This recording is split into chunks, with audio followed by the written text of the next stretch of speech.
Alright guys, welcome to tonight. Went a little more ambient today, or a little bit, not so upbeat with the drums and stuff. I think it worked out pretty well. The big thing I was bringing in today was that SWAM released a new flute plugin that was on a great sale. And let me show you.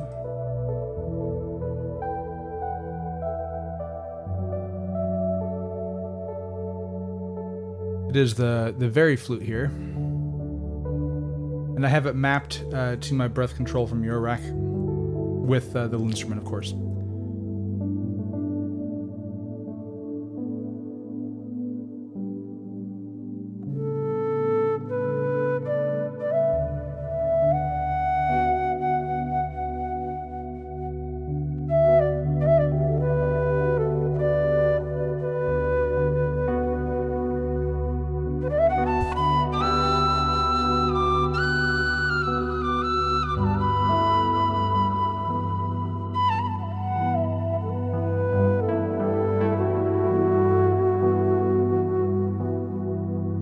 So I think it sounds really good.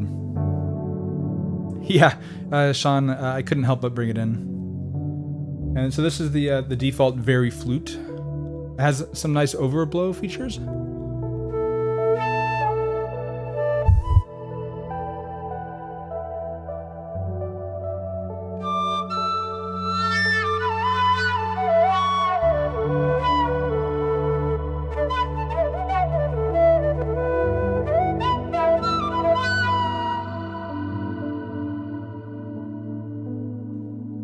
So you can go a little crazy with it, but it also has some flutter tongue in there.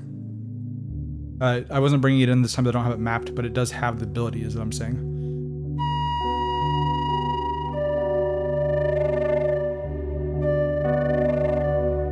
Usually I could kind of do that with breath control via analog breath, but I can't do that when I'm converting this CV into CC messages because it's not fast enough, it's not audio rate.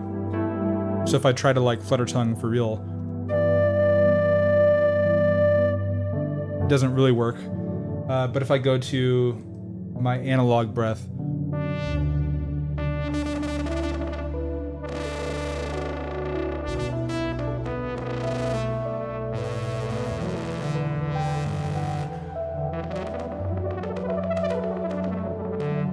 obviously that has a lot more breath.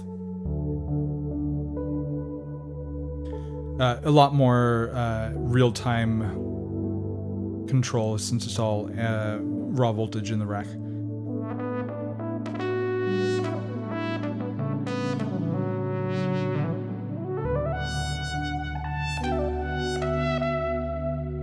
And so again, what we're listening to here is actually from the rack itself. And also, I'm sorry, I didn't say hi to you guys. Quite a few of you here tonight. Looks like Quasar Music, Will, Uncle Chrome, Thomas, Garen, Mixmaster, Sean, of course.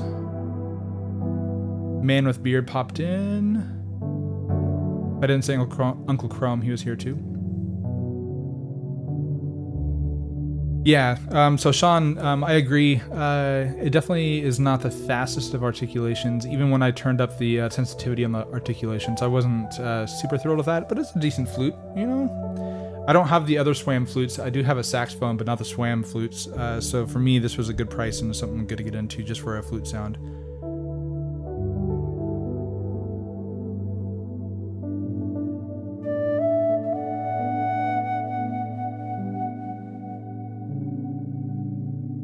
And honestly, the tin whistle sounded really good too.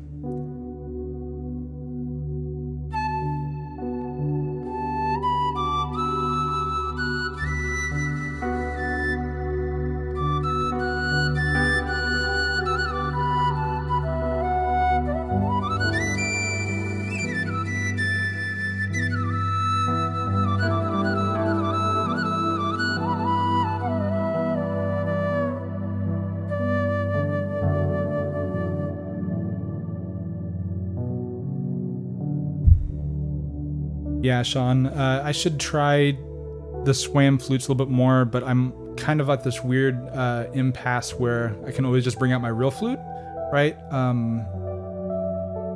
And so I almost like don't want to take away from my real flute playing versus the SWAM stuff. So I don't know. I have a lot of good breath control stuff, and I haven't gone towards the full flutes yet.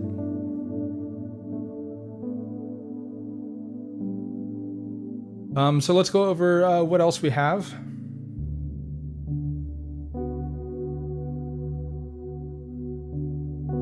Ooh, I have Zoom now. All right. All right, so we have Micromonster 2, and that's playing what we have first of all.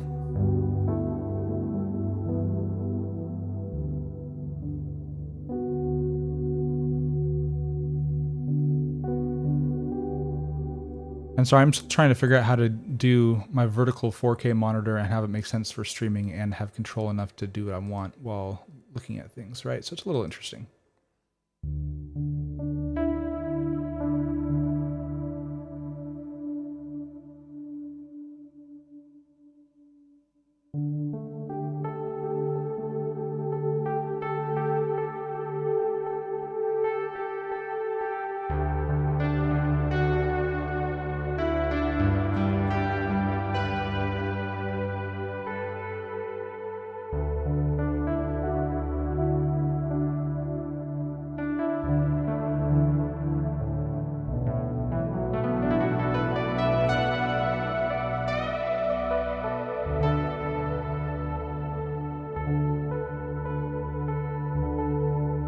Yeah, so this is all Micromonster 2, and I think it sounds really good, kind of E-piano-ish. Yeah, it's a great patch.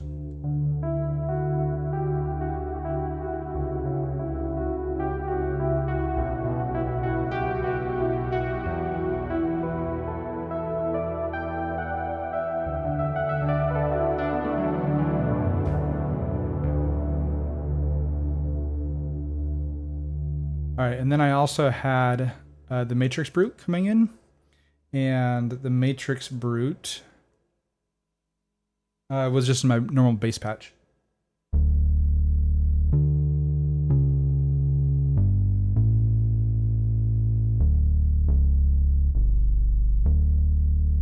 Right, and of course with the Micromonster 2 going.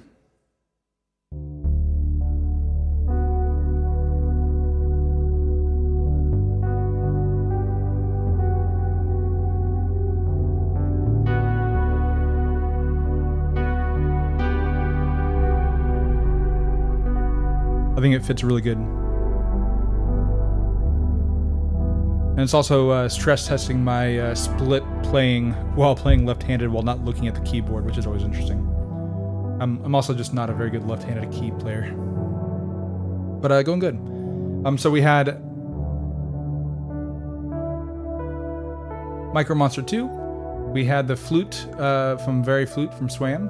We had 2 different breath tracks from the rack.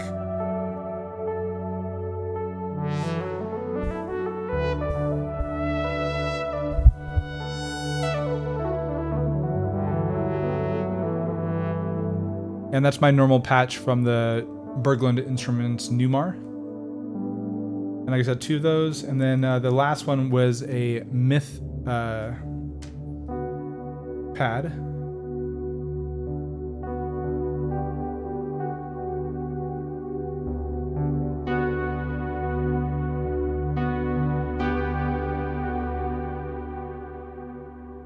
And the Myth pad was really nice. It sounds like this.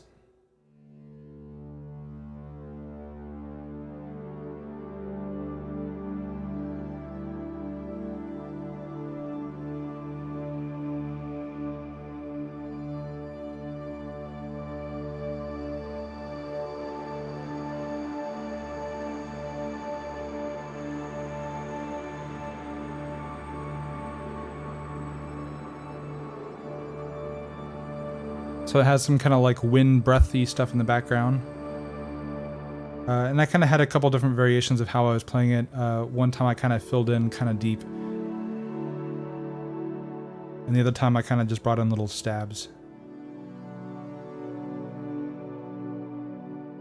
kind of like the stabs.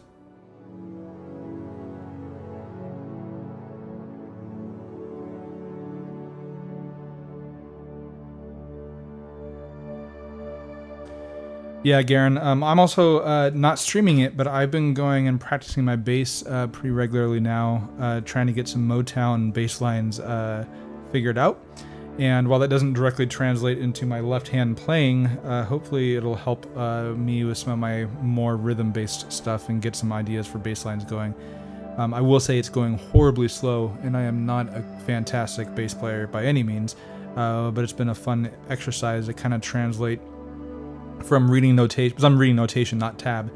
So I'm reading bass tab and converting that from how my brain wants to play it on piano into grid to play it on bass, and it's always kind of a mind translation issue. Always interesting.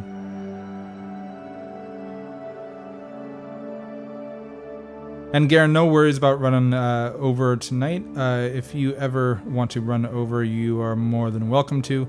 I'm just here to have fun, and if you overrun a little bit, no harm, no foul. It's all good.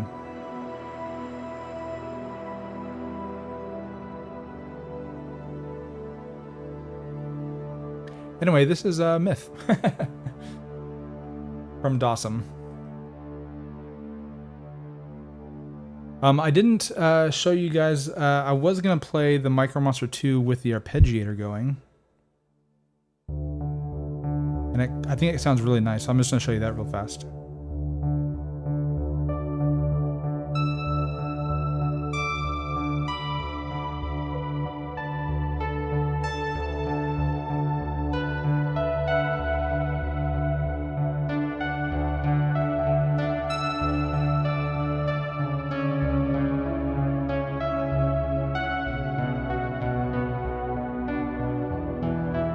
And this is using the onboard Linnstrument arpeggiator.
So yeah, very playable, and one I want to bring out again. I really like playing this arpeggiator on this kind of patch.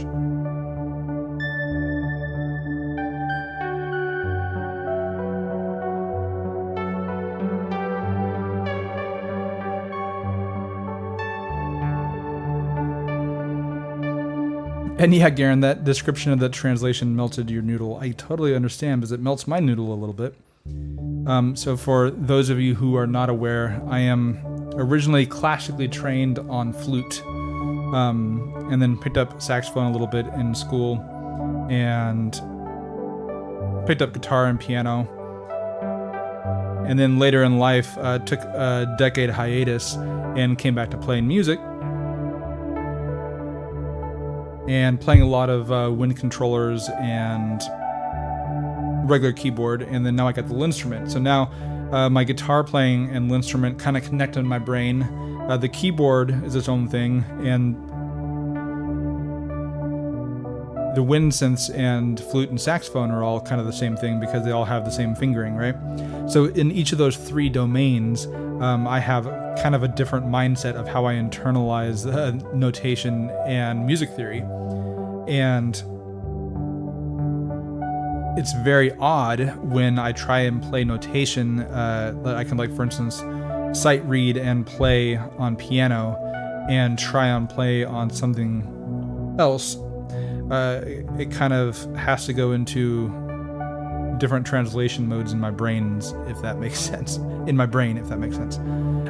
So reading notation is easy for me to play on a wind controller or a piano, but usually when I'm on grids or guitar, I'm kind of just improvising and playing along, and it's all not as notation based, right? I'm just like, hey, you know, I know this is the chord pattern, and it's very visual and pattern recognition type stuff, while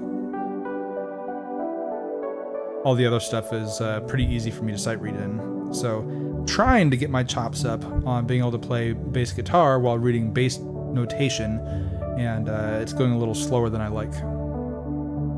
Hopefully that makes sense.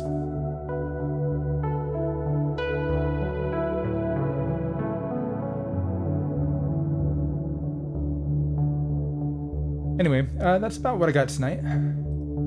If you guys have any questions about what I'm doing, let me know. Also, shout out to Garen, because I copied your link for the chat log for Social Stream Ninja and put it in here, and I like this bubble layout a whole lot more. I think it worked out great.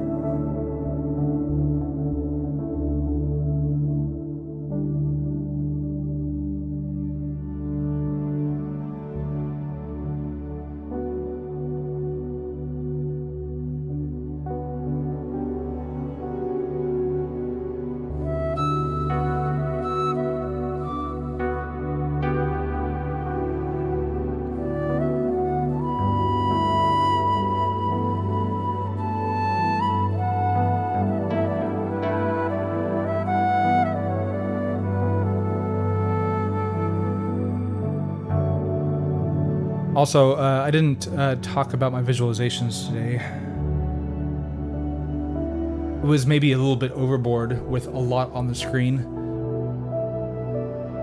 because we have kind of three things on top of each other.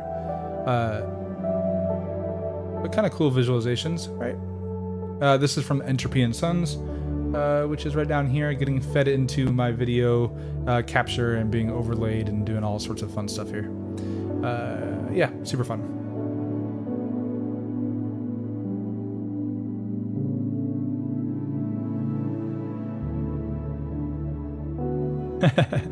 Yeah, Garen, I had mucked around a little bit and done it, but when I saw how much more legible your bubbles were versus my stream, that was very had a high alpha and stuff, I was like, ugh, I could hardly even read mine, so I was a little distraught, but I liked your stream and I liked the bubbles, so I stole it. Thanks for sharing.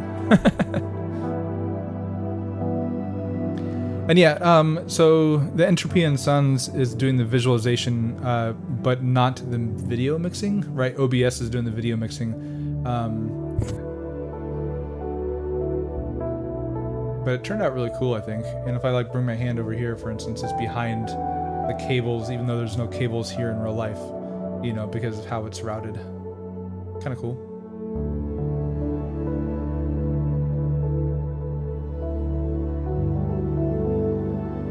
Anyway, I need to do more with Entropy and Sons as far as routing it in. Oh, I wanted to talk a little bit about my camera flashes too.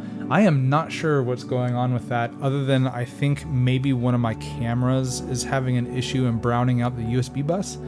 As I went back to my shorter USB cable for my long cam, but it seems to be still flickering. I'm on a powered USB hub, so it's not a power issue, I don't think. So I'm honestly not quite sure what is causing the temporary drops. So I think I'm gonna have to go one camera at a time and do some timed tests and figure out if it's a specific camera or maybe it's just a total something happened, but it's like dimming all the voltage on all the cameras at one time, so kind of not the best. It's also something new that came up, so I'm not sure if it's something new in the system that's causing it, or maybe something on the computer that is just burning out a little bit more.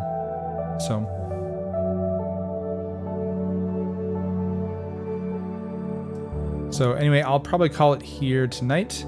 Let's see, Garen says he was mixing the video in the Recursion Studios tonight for something different. Ah, okay. I'll have to go back and look again. And also, Garen, I ordered that new HDMI switch, the 4x4. For me, I'm running this guy in 4K over here, and my other monitor in 1080 and my captures in 1080, and usually it's working fine because my video capture can also take 4K, but when I do that, it sometimes wants to put my EDIT over to 1080, and then it causes my main monitor to have all sorts of issues that I have to plug in and plug off a couple times to try and get it back into 4K, and it's just a big pain.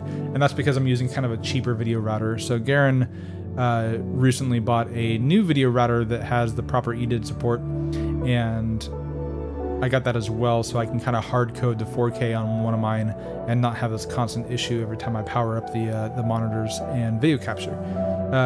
So I'll probably be doing that here for next weekend and hopefully don't break everything. But I might end up keeping two routers, one that's only in 1080 for some more video mixing type stuff with the Entropy and Sons, but that'll be kind of a weird layout with two video routers of 4x4. I'm sure it'll get way too complicated, but it is what it is. It's fun in and of itself, and half the fun is the system building of it, right? So Cohen, or John Cohen, his name sounds very familiar. I'll have to look back into it. Uncle Chrome. Yeah, Garen, I figured you're still doing the switching with the ATEM. That makes sense. The Recursion Studio just doing the visualization stuff. Yep. The Recursion Studio does do 1080, but it definitely is not the highest quality when it resamples it and puts it out, and there's a little bit of latency in there too. Good enough for visualizations and stuff, but definitely not a one-to-one video mixer type quality. Yeah, Garen, 8x8 would have been really cool. I'm with you on that, right? It just opens up so much more. For me, I kind of have the two monitors and two video capture as my main things, and then the Entropy Sons has a dedicated HDMI that I'm putting over to it from one computer, and then also a webcam.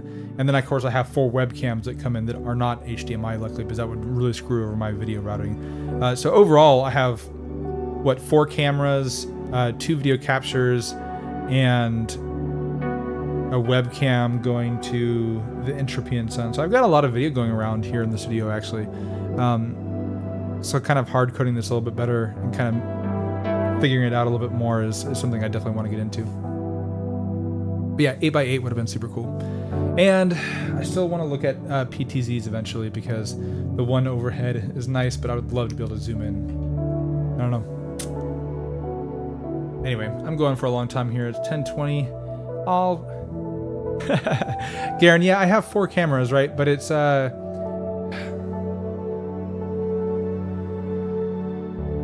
right, I have the rack, right? I have the side shot. I have the far shot, and then I have the talking camera. And realistically, I want to, well, I guess actually, and this webcam here, which is just kind of pointed at the rack that's getting fed into the Recursion Studio for an extra modulation source.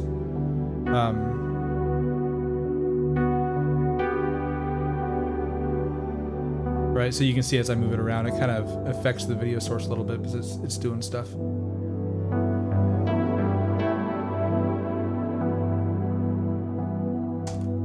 So, kind of fun there. I'll see now I messed up the Recursion Studio.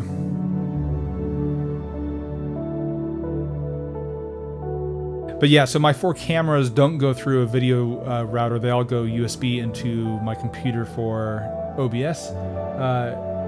So that saves me on a little bit. But I do have 2 video captures and my 2 monitors and the Entropy and Sons that kind of all play in HDMI land, so I can kind of like put things between monitors or loop it back into the Recursion Studio.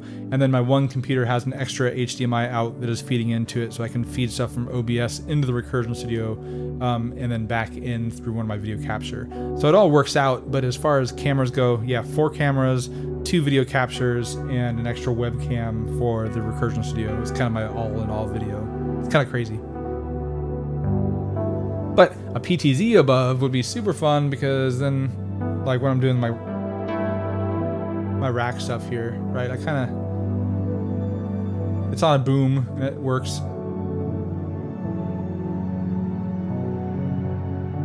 Actually, you can see my my setup over here for OBS. I have the top is my live feed of what you guys see, and the bottom is OBS, and here's my chat log and my scene selection here. And then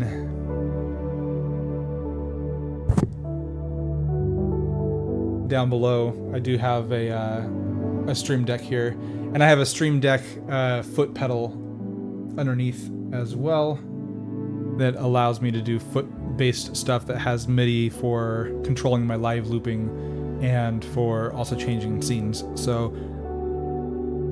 kind of a complicated setup. I'm kind of like Garen. I think eventually I want to kind of tear it down and do a rewire and reimagining of how everything works. So yeah, a lot of video, a lot of audio, a lot of stuff going on. Anyway, I'm kind of rambling about video stuff and studio stuff, but hope you guys had a good night. Nice little ambient 25-30 minute piece or whatever it was. Yeah, that's about all I got. Thank you, Garen. Thank you, Sean. Thank Will and all of you guys. I will catch you next week. And Garen, if you do not stream next week, no worries. I know setting up that studio is a lot.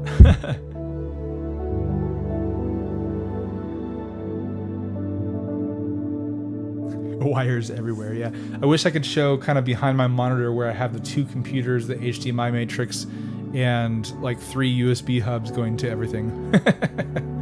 Underneath the desks, though, I do have desk-mounted power supplies and little cable management things. So underneath the desks are actually very nice, but on top is definitely a wire shit show behind there. So, all right, guys, I will catch you later. Thanks for stopping by, and I will catch you next week.